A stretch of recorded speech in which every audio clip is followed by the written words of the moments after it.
कल के क्वेश्चन में हमने बताया था कि सही आंसर ऑप्शन बी लोकेशन है, लेकिन बहुत से स्टूडेंट्स को समझ नहीं आया क्यों।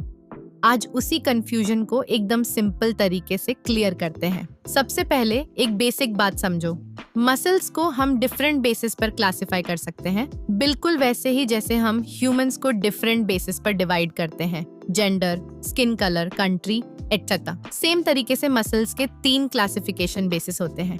अपीयरेंस के बेसिस पर striated, non striated, nature of control के बेसिस पर वॉलंटरी जो हमारी मर्जी से काम करे और इनवॉलंटरी जो ऑटोमेटिकली काम करे, लोकेशन के बेसिस पर स्केलेटल, विसरल एंड कार्डियक।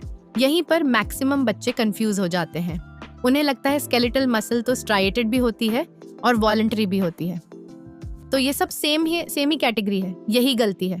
समझो एक सिंपल एग्जांपल से, एक इंसान इंडियन भी हो सकता है, मेल भी हो सकता है और फेयर स्किन कलर का भी हो सकता है।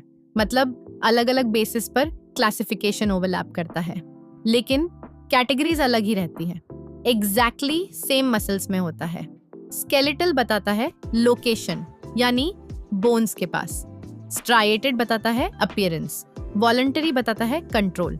अब सोचो, अगर आप स्केलेटल मसल को स्ट्राइएटेड कह दोगे तो कार्डियक मसल का क्या, वो भी तो स्ट्राइएटेड होती है। और अगर आप कार्डियक को इनवॉलंटरी कह दोगे तो विसरल मसल्स क्या वॉलंटरी है। इसलिए करेक्ट आंसर था ऑप्शन बी लोकेशन, क्योंकि स्केलेटल, विसरल और कार्डियक सिर्फ लोकेशन के बेसिस पर क्लासिफिकेशन है, ना कि अपीयरेंस या कंट्रोल के बेसिस पर। अगर अब आपको अपनी गलती समझ आ गई हो तो कमेंट्स में लिखो लोकोमोशन क्लियर, और अब चैनल को भी सब्सक्राइब कर लो।